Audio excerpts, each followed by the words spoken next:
अपने चंचल मन को एवं चंचल उपयोग को स्थिर करने के लिए जिनवाणी माता के माध्यम से अपने वर्तमान ज्ञान की पर्याय में सम्यक वेद ज्ञान उत्पन्न करते हुए शरीर और शरीर से भिन्न जितने भी चेतन अचेतन पदार्थ हैं उनका मुझ भगवान आत्मा से किसी भी प्रकार का कोई संबंध नहीं है। इस प्रकार समस्त पर पदार्थों में अपने संबंध की वृत्ति को छोड़ते हुए अंदर जो अखंड ज्ञान ज्योति स्वरूप भगवान आत्मा है उसमें ही वर्तमान पर्याय का संबंध जोड़ते हुए कि मेरा ये भगवान आत्मा सदा काल शरीर आदि पर पदार्थों से भिन्न प्रकट अखंड ज्ञान ज्योति स्वरूप है। ऐसा अपने आप को जानो और ऐसा ही अनुभव करो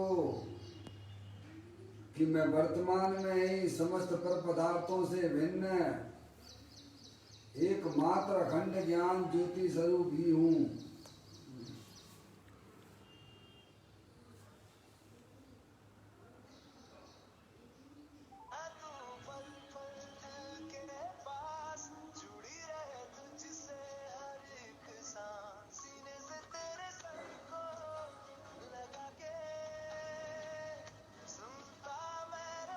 इसी प्रकार से संसार अवस्था में आत्मा की पर्याय में जो विविध प्रकार की पुण्य पाप के परिणाम होते हैं वे समस्त परिणाम पर के लक्ष्य से होने वाले भाव हैं।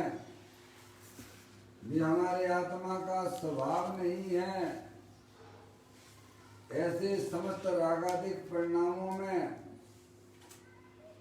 एकत्व बुद्धि, ममत्व बुद्धि, कर्तृत्व बुद्धि, भोक्तृत्व बुद्धि तथा उन रागादिक परिणामों की ज्ञाता बुद्धि को भी छोड़ते हुए अंदर जो अखंड ज्ञान ज्योति स्वरूप भगवान आत्मा है जो कि पूर्ण निराकुलता स्वरूप वाला है, अतीन्द्रिय आनंद का पिटारा है, सुख शांति का भंडार है। ऐसे ही क्या है प्रभु परमात्मा में शरीर राग आदि का लक्ष्य छोड़ के मैं तो तीनों काल पूर्ण निराकुलता स्वरूप भगवान आत्मा हूँ। ऐसा अपने आप को जानो और ऐसा ही अनुभव करो कि मैं वर्तमान में ही शरीर रागादिक से भिन्न प्रकट अखंड ज्ञान ज्योति स्वरूप भगवान आत्मा ही हूँ।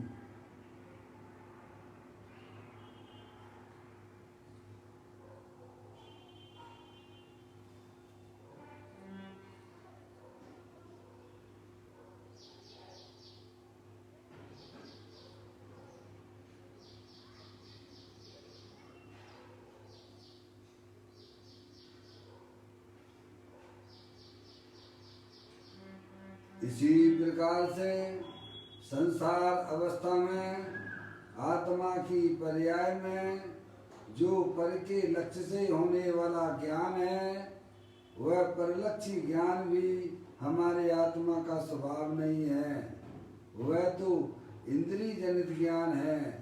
ऐसे समस्त परलक्षी ज्ञान में भी एकत्व बुद्धि, ममत्व बुद्धि, कर्तृत्व बुद्धि, भोक्तृत्व बुद्धि तथा वह परलक्षी ज्ञान की ज्ञाता बुद्धि को भी छोड़ते हुए अंदर जो एकमात्र अखंड ज्ञान ज्योति स्वरूप भगवान आत्मा है ऐसा अपने आप को जानो और ऐसा ही अनुभव करो कि मेरा ये भगवान आत्मा वर्तमान में ही शरीर आदि पर पदार्थों से भिन्न है।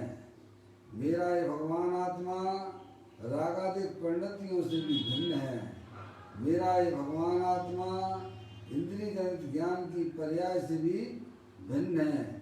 ऐसी एकमात्र अखंड ज्ञान ज्योति स्वरूप भगवान आत्मा में हूँ। ऐसा अपने आप को जानो और ऐसा ही अनुभव करो कि मैं शरीर रागादिक परिलक्षी ज्ञान की पर्याय से भी भिन्न एकमात्र अखंड ज्ञान ज्योति स्वरूप हूँ।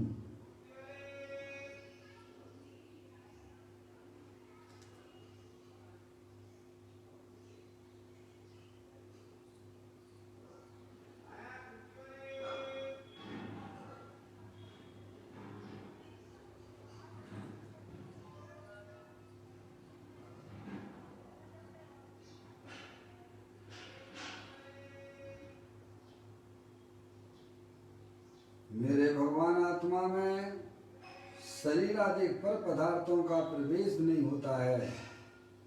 मेरे भगवान आत्मा में रागादिक परिणतियों का भी प्रवेश नहीं होता है। मेरे भगवान आत्मा में परलक्षी ज्ञान की पर्याय का भी प्रवेश नहीं होता है, क्योंकि मेरा ये भगवान आत्मा सदा का शुद्ध वीतराग विज्ञान घन स्वरूप है। ऐसा अपने आप को जानो और ऐसा ही अनुभव करो कि मैं तो तीनों काल शुद्ध वीतराग विज्ञान घन स्वरूप हूँ।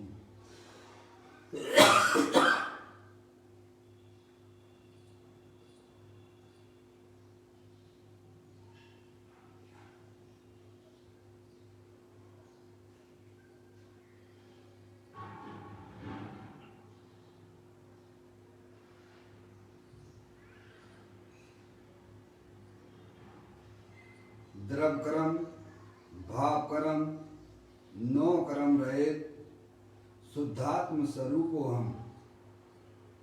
मेरा यह भगवान आत्मा सदा काल ज्ञानावरणादि 8 कर्म शरीर आदि 9 कर्म मोह राग द्वेष भाव कर्म इन तीनों कर्मों से रहे मैं तो परम पवित्र शुद्धात्मा हूँ। ऐसा अपने आप को जानो और ऐसा ही अनुभव करो कि मैं इस विश्व का एकमात्र परम पवित्र शुद्धात्मा ही हूँ।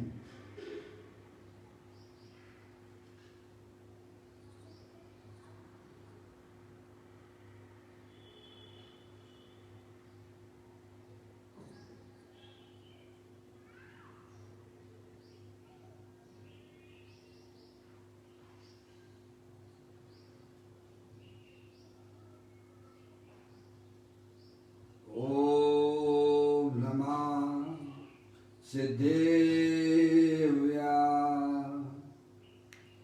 ओम नमः सिद्धेव्या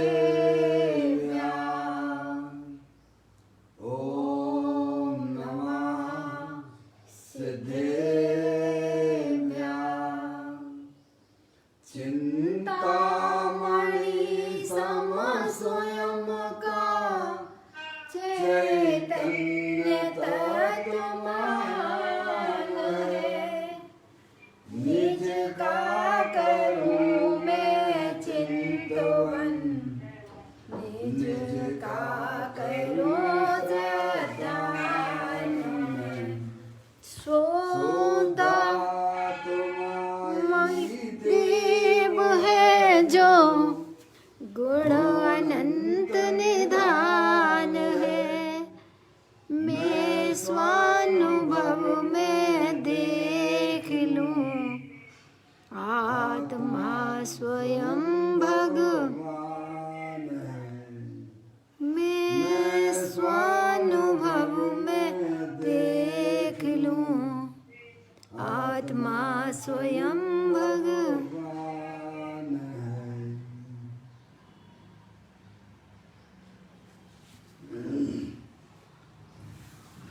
द्रव दृष्टि दिनेश्वर और पर्याय दृष्टि विनेश्वर की चर्चा महान ग्रंथ के माध्यम से हम और आप यहाँ इसका स्वाध्याय कर रहे हैं। पुस्तक को आप लोग भी निकाल लीजिएगा।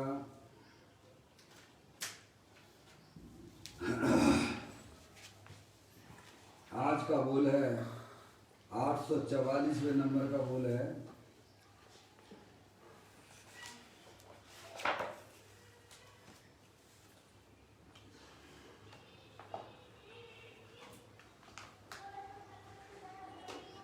पेज नंबर 193 पर यह बोल आया है। मैं पढ़ता हूँ। मुझे अपना हित करना है, ऐसी भावना यानी इच्छा, अभिलाषा जीव ने अनंत बार की है। अनादि काल के परिभ्रमण में अनंत बार दिगंबर जैन द्रवलिंगी साधु हुआ है, किंतु बाह्य क्रिया और राग के ऊपर दृष्टि रखी, इसीलिए मिथ्या दृष्टि रहा। मिथ्या दृष्टि को भी मुझे आत्म कल्याण करना है, ऐसे परिणाम तो होते हैं। मंद कसाय के कारण उसको लेस्या भी शुभ होती है, परंतु विविध शुभ भाव में सर्वस्व मानकर उसी में संतुष्ट हो जाता है। शुभ राग से भी भिन्न त्रिकाल शुद्ध ज्ञायक भाव का लक्ष्य नहीं करता। देखिएगा ये किसकी बात चल रही है? हमारी बात है ये किसकी बात चल रही है भैया? हमारे जीव की बात है। ये अपनी बात चल रही है। समझ में आया? ये अरिहंत परमात्मा कहते हैं कि आपके आत्मा ने आपने अनंत बार द्रवलिंगी मुनि पद धारण किया है। अभी वर्तमान को ना देखो, पूर्व पर्यायों को याद करके बताते हैं। कब से हो भाई साहब आप? अनादि से हो। आप कौन हो? आत्मा हो। और कब तक रहोगे आत्मा? अनंत काल तक रहोगे। समझ गए नहीं आप? जो वस्तु होती है उसका ना तो कोई आदि होता है और ना उसका अंत होता है। समझ में आया? तो अनादि काल से हमारे आत्मा ने भाई साहब धर्म तो किया। कौन सा धर्म? शुभ भाव रूपी धर्म। पर वीतराग धर्म आज तक उसकी पर्याय में प्रकट नहीं हुआ है। समझ में आई? इसीलिए छैडालाकार ने पंडित दौलत राम जी ने चौथी ढाल में यह बात हमें समझाई है। क्या? कोटि जन्म तप तपे ज्ञान बिन कर्म झरे जी। ज्ञानी के क्षण माई त्रिगुप्त सहज टरे। और फिर आगे लिखते हैं मुनि व्रत धार अनंत बार ग्रैवक उपजायो पे निज आत्म ज्ञान बिना सुख लेस न पाओ। समझ में आए भाई साहब? छैडाला में किसकी कहानी है? मेरी कहानी। समझ? अपनी कहानी है। 4 गति 84 लाख योनियों में हमारा आपका आत्मा ऐसे ही एक शरीर बदलता है, दूसरा शरीर धारण करता है। समझ नहीं आप? ये कहानी हमारी अभी की नहीं है, अनादि की है। समझ नहीं आप? इसीलिए देखो इस बोल में यही बात समझाई जा रही। क्या? मुझे अपना हित करना है, ऐसी भावना, इच्छा, अभिलाषा जीव ने अनंत बार की है। कितनी बार? अनंत। मिथ्या दृष्टि को भी होती है, आगे लिखा ना हमारा, मुझे अपना हित करना है, मुझे अपना हित करना है, हित करना है। क्या अंदर में, समझ गए नहीं आप? ऐसा उसकी स्वभाव के परिणाम भी हुए हैं। विषय भोगों से भी जो है विरक्त हुआ है, थोड़ा विरक्त हुआ है, समझ गए नहीं आप? उन विषय भोगों से भी अपना आत्मा अनंत बार आश्रम में रहा, मुनि पर धारण किया, श्रावक रहा, सब किए इसने धर्म के नाम पर, समझिए आप। इसीलिए तो ये आत्मा साधिक 2000 सागर के लिए निकलता है 10 पर्याय में। कितने के लिए? साधिक 2000 सागर के। उत्कृष्ट से उत्कृष्ट, समझ गया? और कम से कम तो जो है कैसे में अंतर्मूर्त में 30 पर्याय में, 30 पर्याय यानी 2 इंद्री से लेके संगी पंचेंद्री जी की पर्याय तक उसको बोलते हैं 30 पर्याय। समझ नहीं आप? निगोद में रहा अनादिकाल से, समझ नहीं आप? एक इंद्री मिली स्पर्श इंद्री, और बहुत कम बिल्कुल जो है अक्षर के अनंत विभाग उसके ज्ञान दर्शन भी पर्याय की व्यक्तता रही है पर्याय में, समझ आप? बहुत महत्व घटाए। पुण्य के उदय से, पुण्य भाव से वह आत्मा 30 पर्याय में आता है, 2 इंद्रिया भी पर्याय में आता है, समझ नहीं आप? तो 2 साधिक 2000 सागर के लिए अजीब निकलता है अधिकतम। और उसमें जो है देव गति की पर्याय जो है, देव गति में वह 1360 सागर जाता है। कितना? 1360 सागर कहो अथवा 1260 कहो, एक ही बात है। एक ही बात का मतलब ये है कि दोनों प्रकार के कथन आगम में देखने को मिलते हैं। वो स्वर्ग में जाता है। और अब बचे कितने 2000 में? 740 और अथवा 640, समझ नहीं आप? नरक में रहता है। यदि नरक से ज्यादा तो स्वर्ग में जाता है।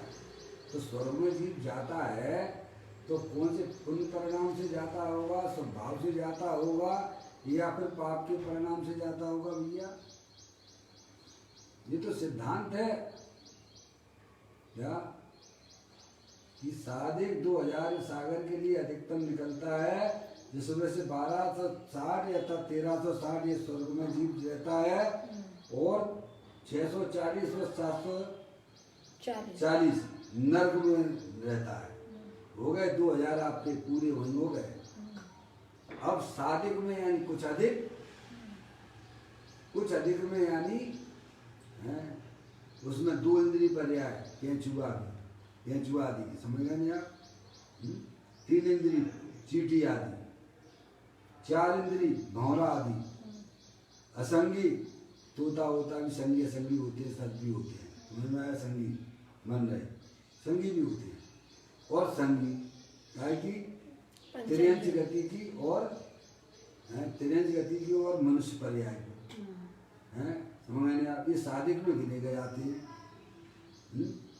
तो इसमें मैं ये बताना चाहता हूँ कि स्वभाव तो यह जीव ऐसा उसके परिणामों में ज़्यादा होते हैं, तब तो वह 1360 सागर भाई साहब स्वर्ग में रहता है, समझ में आएगी नहीं? ये तो है नियम से, तो नियम सिद्धांत है। तो शुभ परिणाम तो इसने किए, अनंत काल से करता आ रहा है। पाप के परिणाम भी किए, उनके फल में सबकी व्यवस्थाएं हैं। क्या जैसा जीव परिणाम करता है, चारों गतियों का बंटवारा उसी प्रकार से हो जाता है। परिणामों के माध्यम से ही गतियों का बंटवारा होता है। कितनी गतियां होती हैं? 5 होती हैं गतियां, ठीक है कने? मोक्ष गति जो है वो भी एक गति है। गति किसे कहते हैं? जीव की अवस्था विशेष का नाम गति है, समझ गए नहीं आप? तो ये जो है मनुष्य गति है, त्रियंच गति है, नरक गति है, देव गति है, समझ गए नहीं आप? और सिद्ध गति, ये 5 गति हैं। तो अब जैसे जीव के परिणाम होंगे, पाप रूप परिणाम है तो पाप रूप परिणामों का फल कहाँ जाए, कहाँ मिलेगा उसे? नरक आदि में। नरक में जाना पड़ेगा और तिर्यंच गति में जाना पड़ेगा। समझ गए नहीं आप? इसमें कोई भगवान करता धरता नहीं है, भगवान तो आपको मार्ग बताते हैं। अब आप अपने परिणामों में क्या व्यवस्था रख सकते हो ये आपको सोचना है, ठीक है? भगवान से किसी से नहीं पूछना, भगवान ने तो बता दिया। और पुण्य परिणामों से यह जीव मनुष्य अथवा देव गति में जाता है, समझ नहीं आप? और बीतरागी परिणाम से जीव जो है सिद्ध गति में जाता है। परिणति सब जीव की तीन बात वर्णी, एक पुण्य एक पाप एक राग हरणी। क्या? परिणाम के बिना तो कोई जीव रहता ही नहीं। जगत में ऐसा कोई पदार्थ ही नहीं जो परिणाम के बिना रहता हो, पर्याय के बिना रहता हो। ऐसा कोई पदार्थ हो तो बताइए आप, हैं? तो अब परिणाम आपको अपने देखना चाहिए कि आपके परिणामों में क्या चल रहा है। भाई साहब आप अपने परिणामों की जानकारी रख सकते हो, नहीं रख सकते हो? आपको होती है कि नहीं होती है? आपके परिणामों में संक्लेश परिणाम हो रहे हैं, महासंक्लेश परिणाम हो रहे हैं, तो नियम से आपके पाप परिणाम है, वहीं जाना पड़ेगा। कहाँ पर? या तो तिर्यंच गति में जाओगे और या फिर जो है नरक में जाओगे। तो कसाई की कुछ मंदता है तो एक आध का ऐसे मनुष्य पर्याय आपको और मिल जाएगा, तो देवगति में जाओगे। और बीतरागी परिणाम तो जब होंगे जब यह आगम के द्वारा अपनी आत्मा के स्वरूप को पहचानेगा। समझ गए ना आप? तब बीतराग परिणामों की उत्पत्ति होती है, अतीन्द्रिय आनंद की प्राप्ति होती है। तो यहाँ इस बोल में यही समझाना चाहते हैं हमें कि मुझे अपना हित करना है, ऐसी भावना इच्छा अभिलाषा जीव ने अनंत बार की है। कितनी बार की है? अनंत बार। अनंत बार की है। कौन सी? मुझे अपने आत्मा का कल्याण करना है। क्या करना है? समझ लें आप? मनुष्य पर्याय मुझे कल्याण करना चाहिए। ऐसी भावना मिथ्या दृष्टियों को भी होती है। आपको शायद मालूम होगा जब लब्धियों की चर्चा आती है, 5 लब्धियों की चर्चा आती है। 5 लब्धि कौन कौन सी है? 6 उपसम लब्धि, 6 उपसम लब्धि, विशुद्धि लब्धि, विशुद्धि लब्धि, देशना लब्धि, देशना लब्धि, प्रायोग लब्धि, प्रायोग लब्धि और करण लब्धि। और करण। 5वीं है करण लब्धि। तो 4 लब्धियां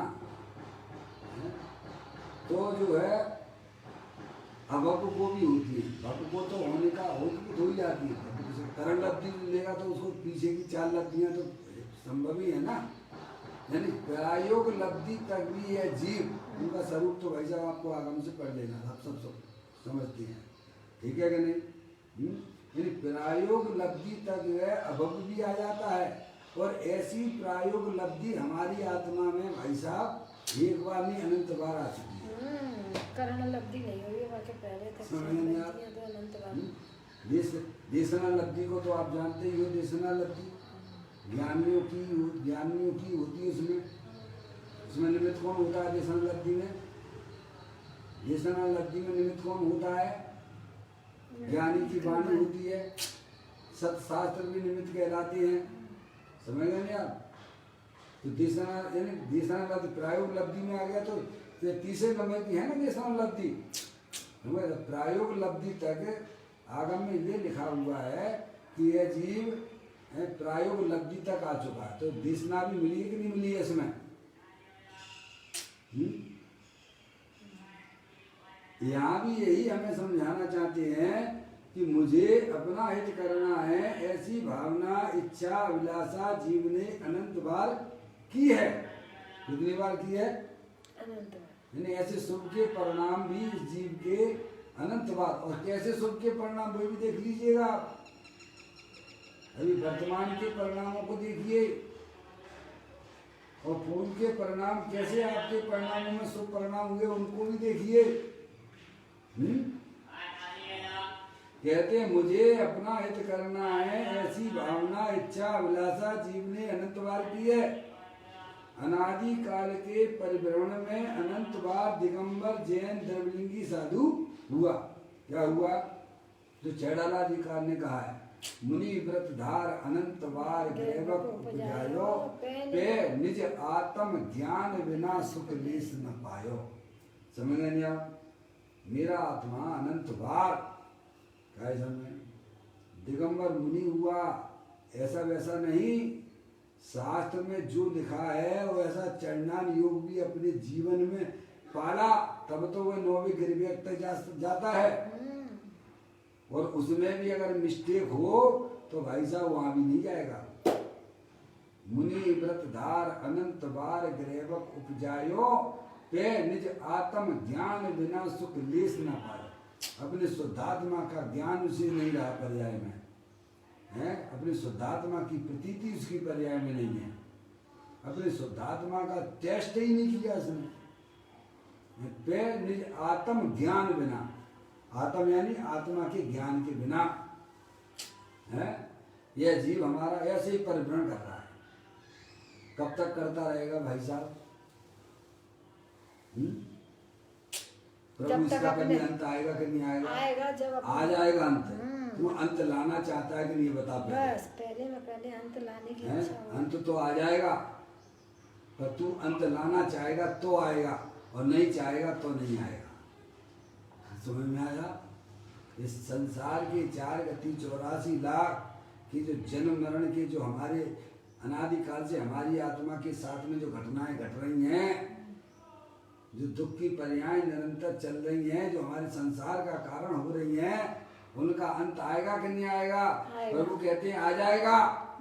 तू एक बार अपने आत्मा के स्वरूप को समझ लेगा तो तेरा समझ लीजिए अंत उन दुखों का आ जाएगा। इतनी सी बात है, गारंटी लेते हैं। समझ में नहीं आप? जो तुमने अनादिकाल से नहीं किया है वह काम करने के लिए पंच परमेष्ठी हमसे कहते हैं, वही करो ना। पुण्य पाप में क्या रखा है बताइए आप? जिन्हें पुण्य पाप नहीं कीना, आत्म अनुभव चित्त दीना, तिन्हीं विधि आवत रुके, संबर लय सुख अब लोके। क्या? पुण्य पाप की रुचि छोड़ दीजिए, अंदर में अपने भगवान आत्मा की रुचि जिनकी जागृत होती है कि मेरा ये भगवान आत्मा तीनों काल शरीर रागादि पर पदार्थों से भिन्न अखंड ज्ञान ज्योति स्वरूप तीनों काल विद्यमान वस्तु है। ऐसे आत्मा के ज्ञान और श्रद्धान के बिना किसी भी जीव का परिभ्रमण रुक नहीं सकता है। समझ में आया भाई साहब? तो कहते हैं अनादि काल के परिभ्रमण में अनंत बार दिगंबर जैन दिव्यलिंगी साधु हुआ।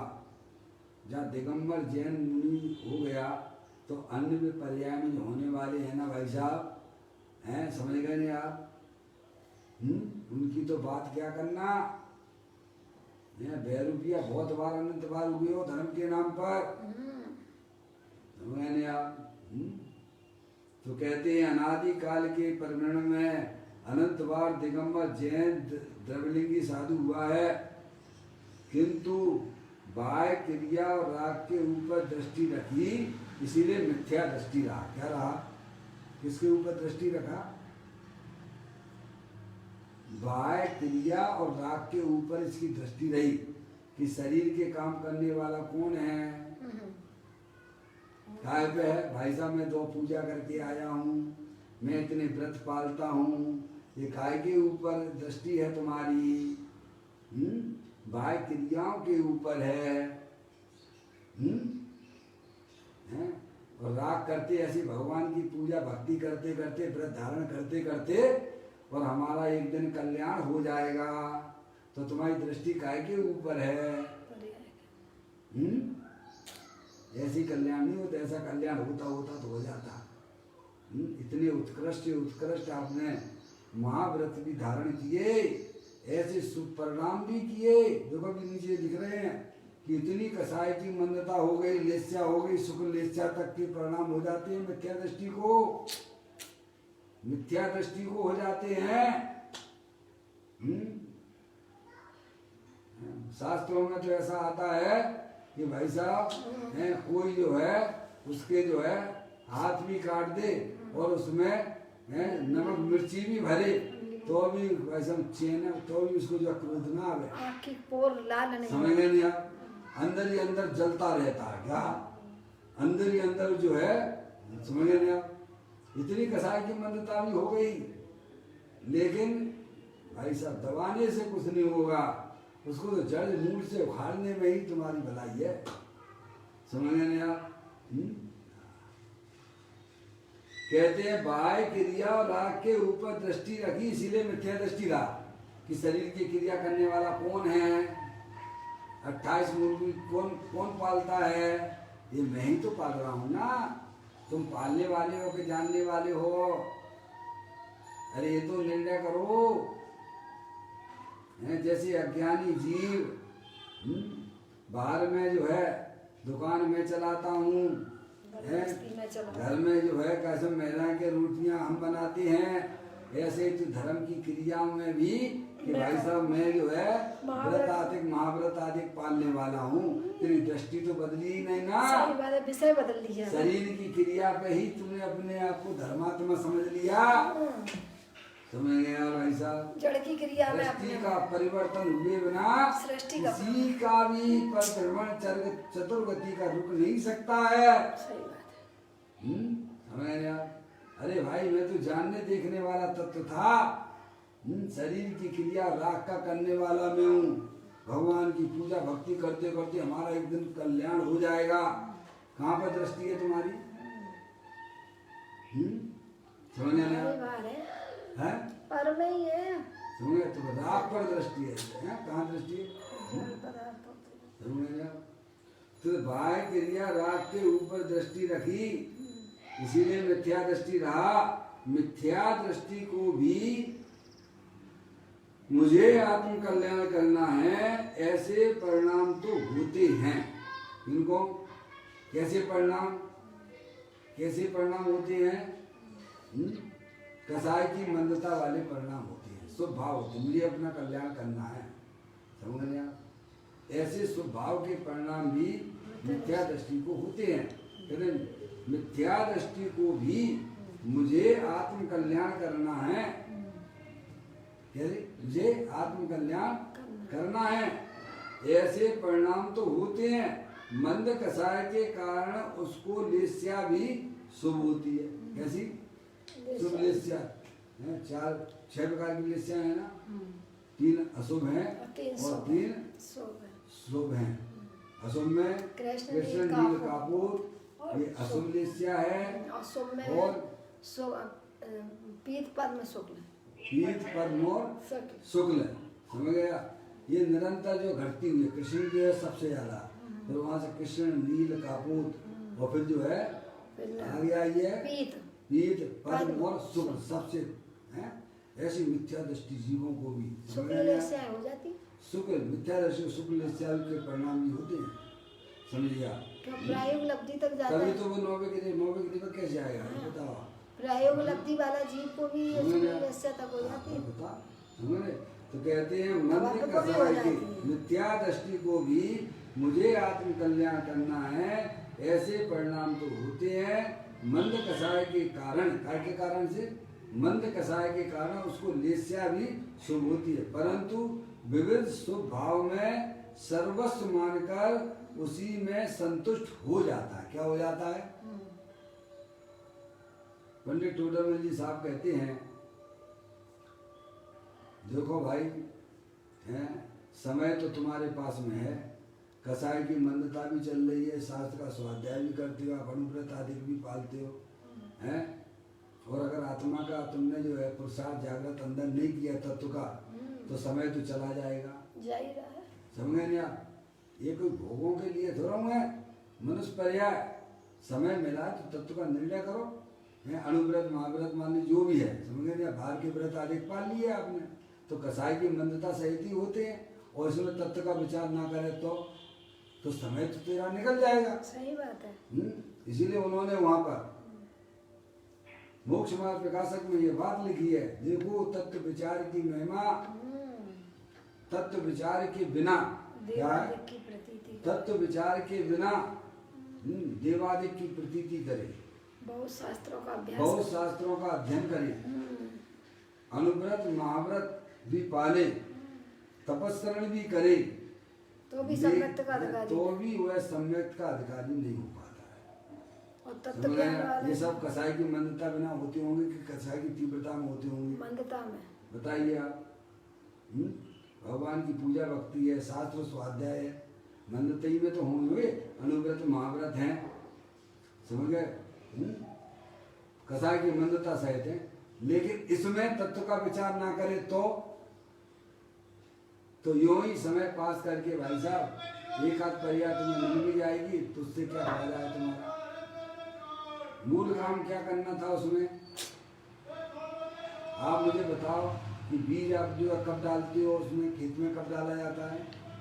उपजाऊ भूमि करते हैं, जब उपजाऊ भूमि होती है और उपजाऊ भूमि तुमने बढ़िया तुम्हारी हो गई है, तो तुम वहाँ बीज न डालो तो भी फसल नहीं होगी, है? समझ गए नहीं आप?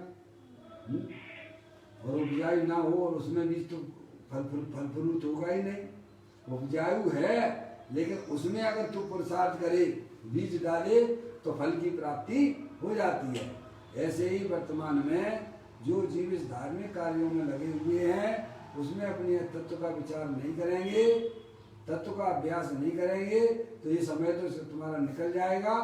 जो तुमने अनंत काल से जो कर रहे थे वही का वही किया, नया कुछ भी नहीं किया। समझ रहे आप? इसीलिए अपने आत्मा के स्वरूप को हमें समझना चाहिए। आगे वे कहते हैं, देखो तत्व विचार की महिमा, तत्व विचार वाला भी है भाई साहब इन चारों के बिना भी सम्यक का अधिकारी हो जाता है। इनके बिना चार बातें बताइए उनके बिना, समझ गए नहीं आप? तत्व ज्ञान के बिना नहीं होगा। हाँ, तत्व ज्ञान के बिना भी तत्व ज्ञान के बिना अगर ये चार क्रियाएं ना हो तो भी हो जाएगा सम्यक्त का अधिकारी। इन चारों के बिना भी तत्व विचार वाला सम्यक्त का अधिकारी हो जाता है। मैंने और तत्व विचार के बिना भले ही ये धर्म के कितने भी काम करता हो तो भी सम्यक्त का अधिकारी, धर्मात्मा भी समझते हो, लेकिन आत्मा से वो एलर्जी रखता हो। क्या रखता हो? एलर्जी रखता। क्या आत्मा की बात में क्या रखा है भाई साहब? हैं यही करो, ने हमने आपको नहीं बताया? हमारा एक छोटा भाई मुनि बन गया, समझ में आई कि नहीं?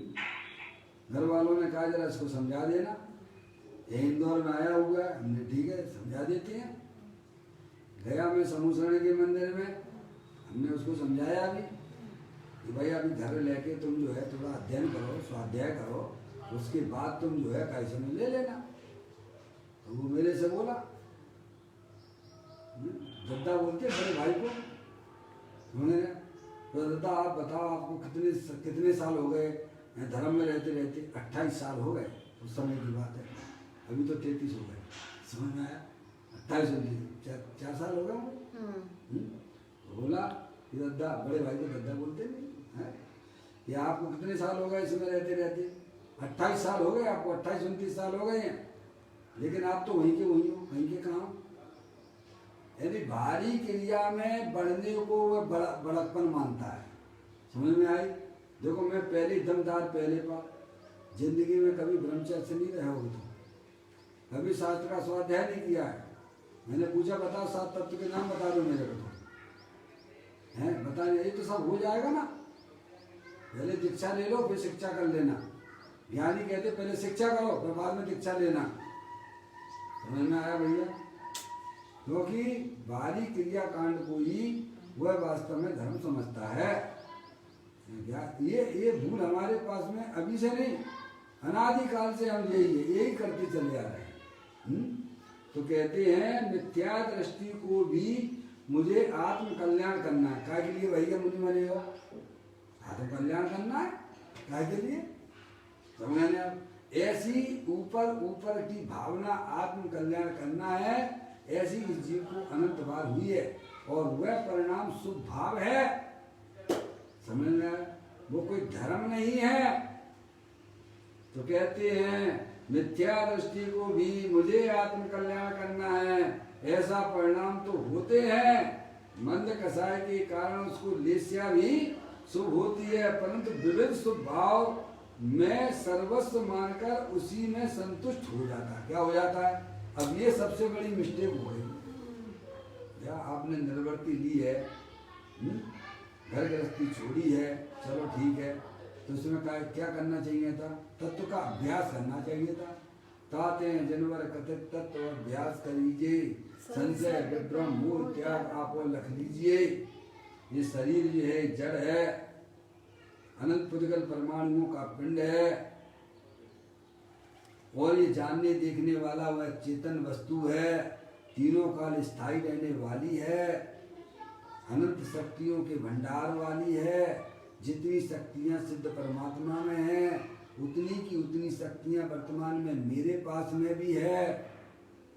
अब इसका करूं, और जो पर्याय में जो विविध प्रकार के संसार अवस्था में जो भी रागादिक परिणतियां पुण्य पाप वाली होती हैं, ये मेरा स्वरूप नहीं है, ये तो क्षणभंगुर तत्व हैं। ऐसे बारंबार अभ्यास करोगे तो क्या होगा? अरे वो विस्फोट हो जाता है आत्मा में भाई साहब। तब वो ऊपर वाली लाइन को याद कर लेना, कोटि जन्म तप तपे ज्ञान बिन कर्म झरे जे, ज्ञानी के चिन्माई त्रिगुप्त तय सहट। अज्ञानी जीव करोड़ों जन्मों में तो खूब तप करता रहे, उतनी कर्मों की निर्जरा नहीं कर पाता है, और ज्ञानी क्षण मात्र में ही, क्योंकि उसे अपने आत्मा का ज्ञान है, उसे अपनी आत्मा पर श्रद्धान भी है, और अपनी का इसमें पुरुषार्थ के द्वारा जितनी पर्याय को स्थिर भी अपने गायक प्रभु परमात्मा में करता है। इसलिए ज्ञानी कैसे में एक क्षण मात्र में कितने कर्मों की निर्जरा कर दिया। अनादि काल से हमारे आपके आत्मा के साथ में 8 कर्मों का संयोग है कि नहीं? जो कर्मों को नहीं मानता वो जैनी नहीं, क्या? और कर्मों को कर्ता माने वो भी जैनी नहीं। कर्ता स्वभाव को तो माना ही नहीं है। क्या? ज्ञानी जैन उन्हीं को कहते हैं, आत्म तत्व नहीं। जो कर्मों को नहीं मानता है वो भी जैनी नहीं, और जो कर्मों को कर्ता मानता है वो भी जैनी नहीं। समझ में आई भाई साहब? ऐसा कोई स्वरूप है तो ज्ञानी है भाई साहब, अपने ज्ञान की पर्याय जो अंतर्मुखी हुई है उसके लक्ष्य से वह अनंत कितने कर्मों की निर्जरा कर देता क्षण मात्र में ही। ऐसा कोई अजब गजब का स्वरूप है अपना। समझ गए आप भाई साहब? तो यहाँ यही कहते हैं कि परंतु विविध शुभ भाव में सर्वस्व मानकर उसी में संतुष्ट हो गया। ये मिस्टेक हो गई उसकी। मनुष्य पर्याय मिली भाई साहब, भगवान की पूजा करते हो, भक्ति करते हो, व्रत आदि भी पालते हो, अच्छी बात है, बुरी बात तो कुछ भी नहीं है, शुभ भाव का परिणाम है। पर हमें उसी में संतुष्ट हो गए, भगवान ने जो बताए, फिर उसका क्या होगा भाई? तात है जिनवर कथित तत्व अभ्यास करीजिए, संशय विभ्रम मोह त्याग आप लग लीजिए। है कि नहीं लाइन ये वाली लाइन? चौथी डाल का 5वें नंबर का संदेश है। हमें ये करना चाहिए था। शास्त्र पढ़ के भी क्या करना चाहिए था?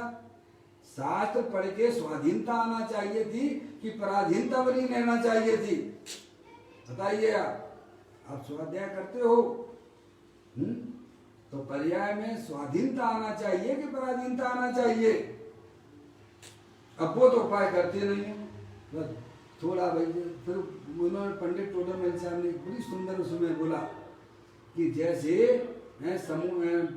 नदी में तेज भाव आता है, समुद्र में पानी जो नदी का तेज भाव आता है, और कोई तैरना चाहे तो तैर नहीं सकता है।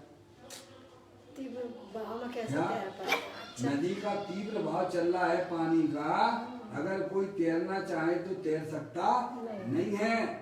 और मंद भाव चल रहा है पानी का, अगर वह तैरना चाहे तो नदी पार कर सकता है। ऐसे ही धर्म के नाम पे जो भी हम कर रहे हैं, बाहर में कसाई की मंदता सहित हो रहा है, लेकिन भाई साहब उसी में संतुष्ट हो गए तो तीव्र कसाईयों को तो ये परिणाम होते ही नहीं स्वाध्याय के। तीव्र कसाय वालों को, पाप रूपी परिणाम वालों को, ये भाई साहब भगवान की पूजा भक्ति आदि के परिणाम भी नहीं होते हैं। वे तो संसार से कभी तिरे ही नहीं सकते हैं। लेकिन जिनकी कसाय मंद हुई है, वे भी अगर जिनवर देव द्वारा तत्व का चिंतन विचार धाराओं में नहीं लाएंगे तो वे भी संसार सागर से तिर सकते नहीं है। समझ गए ना? ये इस लाइन में ये बता रहे हैं कि विविध शुभ भाव में सर्वस्व मानकर उसी में संतुष्ट हो जाता है। क्या हो जाता है? संतुष्ट हो जाता है। किसमें? धार्मिक क्रियाओं में। कि भाई साहब अपना तो बढ़िया मोक्ष मार्ग में चल रहे हैं। कहाँ से चल रहे हो भाई साहब? आत्मा को जाने बिना कोई भी जीव मोक्ष मार्ग में चल नहीं सकता है। समझ में आया? इसीलिए संतुष्ट होने की बात नहीं है। आपको पुण्य के उदय से पंच परमेष्टि का समागम मिला है भाई साहब, स्वाध्याय को आपको जो जानकारी मिल रही है, इसमें बिल्कुल संतुष्ट होने की बात नहीं है। हमें तो वो काम करना चाहिए जो हमने अनादिकाल से नहीं किया है। क्या नहीं किया है? हमने अपने शुद्धात्मा के स्वरूप को नहीं पहचाना। समझ गए? तब आपकी फाइल जो है भाई साहब यहाँ से निकलने की व्यवस्था निकलेगी है। तो ये तो संतुष्ट हो गया ना, उसी में देखो लिखा ना, विभिन्न शुभ भाव में सर्वस्व मानकर उसी में संतुष्ट हो जाता है। किसमें? भारी क्रिया कांड में और शुभ भावों में। समझ गए आप? संतुष्ट हो गए तो भाई साहब, अरे यहाँ तो हमारे मुनराज भी संतुष्ट नहीं होते हैं भाई साहब हैं। क्या कह रहे हैं? मुनराज भी देखो, आप भजनों के अंदर पढ़ते हो नहीं पढ़ते हो हैं? हमें तो पूर्ण दशाई चाहिए। क्या? कैसी? वह पूर्ण दशा चाहिए प्रभु, जो आपने अपनी पर्याय में प्रकट की है। ये निर्मल ये पतली धार मेरे मन में, पतली धार नहीं भाती है। बीतराग रूपी पतली धार भी वे नहीं कैसे में वह उसको नहीं। कौन सी चाहिए? परम विशुद्धता की प्राप्ति हो। तो शुभ भावों की तो बात क्या करना, ये अज्ञानी जीव तो शुभ भाव को ही कैसे में सर्वस्व मानकर संतुष्ट हो गया है। समझ में आया? जब मुनराज भी संतुष्ट नहीं होते हैं। मुनराज कहते हैं कि भाई साहब ये पतली बीतरागी रूपी परिणति यह भी मुझे नहीं चाहिए प्रभु, मुझे तो वही चाहिए जो अत्यंत प्रसिद्ध परमात्मा ने अपनी पर्याय में प्रकट किया है। आपको आता है? खारेपन से भरी हुई जो नमक डली है, ज्ञान भाव से भरा हुआ तो निज आत्म है। अंतर बाहर प्रकट तेज में सहज अनाकुल, वह अखंड चिन्ह में चिरघन हमें प्राप्त हो। सुन लिया? मुनराज जो है वे भी संतुष्ट नहीं होते भाई साहब। समझ में नहीं आए? वे भी अंदर में भाई साहब कि प्रभु मेरी पर्याय में विशुद्धता तो है, पर परम विशुद्धि की प्राप्ति हो, ऐसी अंदर में भाई साहब। ये तो संतुष्टि हो गया ना। भारी क्रिया कारण 2-4 पूजा कर ली और कुछ भक्ष आदि का सेवन नहीं करते हैं कैसे में। समझे? इसलिए उनको यहाँ ललकारा गया है जो शुभ भाव में संतुष्ट हो गए हैं, और जो इधर आई नहीं है उनकी तो क्या बात करना। समझ गए नहीं आप? तो कहते हैं क्योंकि ये काम तो तुम अनंत बार कर चुकी हो। शुभ भाव रूपी परिणाम तो तुम्हारी आत्मा में अनंत बार हो चुके हैं। तुम्हें तो बीतराग दशा प्रकट करना थी। कौन सी? समय वो तुमने काम कर लिया तो समझिए तुमने आपने पूरे संसार जीत लिया। क्या कर लिया? 4 गति 84 लाख योनियों से आपने विजय प्राप्त कर ली। तो कहते हैं परंतु विविध शुभ भाव में सर्वस्व मानकर उसी में संतुष्ट हो जाता है। शुभ राग से भी भिन्न, अब देखिए क्या कहते हैं, अपनी आत्म वस्तु स्वरूप बताया है। शुभ राग से भी भिन्न त्रिकाल शुद्ध ज्ञायक भाव का लक्ष्य नहीं करता। किसका? अपने ज्ञायक बोलो। भाव का। पंच परमेष्ठी आपको क्या बताना चाहते हैं? बताओ। आप भगवान के दर्शन करने जाते हो तो आपको क्या शिक्षा मिलती है? क्या शिक्षा लेके आते हो? आप भले शब्दों से वो बोलते जरूर हो, पर शब्दों का भाव ग्रहण नहीं करते हो। परिणामों की स्वच्छता के निमित्त जिन बिंब, इसीलिए मैं निरखता इनमें निज प्रतिबिंब। काय के लिए आए प्रभु के पास में? परिणामों की स्वच्छता के लिए, परिणामों की पवित्रता के लिए प्रभु हमारी पर्याय में जो शुभाशुभ रूप परिणाम होते हैं वो अशुद्धता प्रभु मुझे नहीं चाहिए। आगे आप बोलते हो पाठ में, शुभ भावों से करता हूँ प्रभु आपका प्रक्षाल और बचूं शुभाशुभ भाव से। भाई साहब समझ गए आप, केवल अशुभ से ही बचने की बात नहीं की गई है, वहाँ शुभ भाव से भी बचने की बात की जाती है। बचूं शुभाशुभ भाव से, बस यही कामना एक। समझ नहीं आया? तो यहाँ कहते हैं कि वो शुभ भाव जो कसाय की मान्यता सहित जो आत्मा में है वो जो उत्पन्न हुआ है, उससे भी मेरा भगवान आत्मा तीनों काल वर्तमान में भिन्न पड़ा हुआ है। ऐसे क्या है, प्रभु परमात्मा की जब तक हमारी दृष्टि नहीं होता है, लक्ष्य नहीं होता है, तब तक हमारे लिए मोक्ष के दरवाजे खुलते नहीं है। ये काम करने लायक है। इस प्रकार से यह यहाँ बड़ी सुंदर चर्चा अपने आत्मा को जानने की बात की गई है। समझ गया? जो आपने पूर्व में किया है थोड़ा उससे आगे आइए, तभी हमारा यह जो है संसार चक्र का ये जो है परिभ्रमण मिटेगा। जो जिनेन्द्र देव परमात्मा ने जो अपने शुद्धात्मा का स्वरूप बताया है, परद्रव प्रभाव और पर्याय से विभिन्न एकमात्र अखंड ज्ञान ज्योति स्वरूप है, उसका जब ज्ञान की पर्याय है उसका लक्ष्य करती है, श्रद्धा उसका स्वीकार करती है कि मैं आत्मा हूँ, मैं मनुष्य नहीं हूँ, मैं स्त्री नहीं हूँ, मैं तो जानने देखने वाला चेत निसर भगवान आत्मा हूँ। ऐसी श्रद्धा ज्ञान जब जीव की पर्याय में प्रकट होता है, तब वह सिद्ध भगवान जैसे अतीन्द्रिय आनंद की प्राप्ति उसकी पर्याय में किंचित मात्र होती है। फिर वह अपनी आत्मा की साधना आराधना करता हुआ केवल ज्ञान और मोक्ष की पर्याय को भी प्राप्त कर लेता है। इसका वो इस प्रकार से अपन को यह समझने का प्रयत्न करना चाहिए। चैतन्य काय सुमरण प्रति क्षण करो रे, भव के अनंत दुख को पल में हरो रे, अक्षय अनंत निज सुख निदान पाओ, गाओ अरे नित इसी के गीत गाओ। 9 बार नमोकार मंत्र।